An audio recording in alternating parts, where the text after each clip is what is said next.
कश्मीर में सीमा के बिल्कुल पास एक घाटी है, शख्सगाम वैली।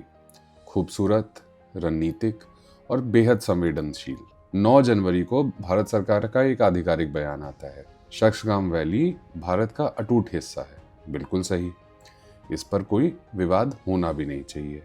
कम से कम हमारे मन में तो बिल्कुल नहीं है। लेकिन कहानी यहीं खत्म नहीं होती। अब जरा 3 दिन आगे आइए।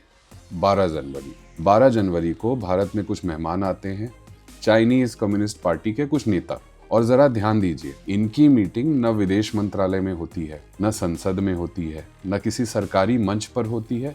मीटिंग होती है तो बीजेपी के हेडक्वार्टर में। बीजेपी के नेता, आरएसएस के लोग, दरवाजे बंद, कैमरा बाहर। और फिर आता है 13 जनवरी। चीन की पार्टी लीडर माओ निंग ऐलान करती हैं कि शख्सगाम वैली चीन का अटूट हिस्सा है और चीन वहां जो चाहे वो करेगा।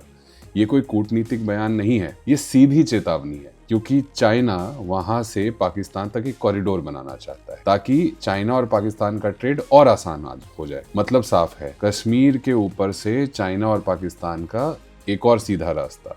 और हमारे यहाँ पूरा सन्नाटा। न सुप्रीम लीडर का कोई बयान, न उनके किसी मंत्री का, न उनके पालतू प्रवक्ताओं का। मेरा बस एक डाउट है, इस पे कोई सवाल उठा ले तो क्या वो भी देशद्रोह के कैटेगरी में आ जाएगा? मुझे तो डर ये लग रहा है कहीं रेड कारपेट बिछा के रेड लाइन का सौदा तो नहीं हो गया। लेकिन नहीं, आपको ये सब याद नहीं रखना है। वैसे ही जैसे चीन ने हमारे सैनिकों को मारा, वैसे ही जैसे ऑपरेशन सिंदूर के वक्त हमारे भारत की लाइव अपडेट बाहर दी गई, ठीक वैसे ही शख्सगाम वैली वाली बात भी आप भूल जाइए। आपको बस यही याद रखना है जो सरकार आपको याद दिलाएगी, और वो भी त्योहारों के टाइम। अभी साल खत्म होगा, उसके आसपास दिवाली आएगी तो एक व्हाट्सएप फॉरवर्ड आएगा, चाइनीज झालर मत खरीदो, चाइनीज पटाखे मत खरीदो, चाइना का बॉयकॉट करो।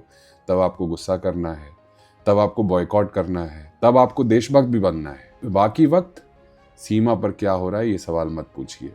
लाल आंख दिखाने वाले नेता कैमरा के सामने आके डायलॉग मारेंगे, पोस्टर लगाएंगे और फिर हनुमान जी का पतंग बनाकर उड़ाएंगे, गाड़ी पर बैठकर डमरू बजाएंगे।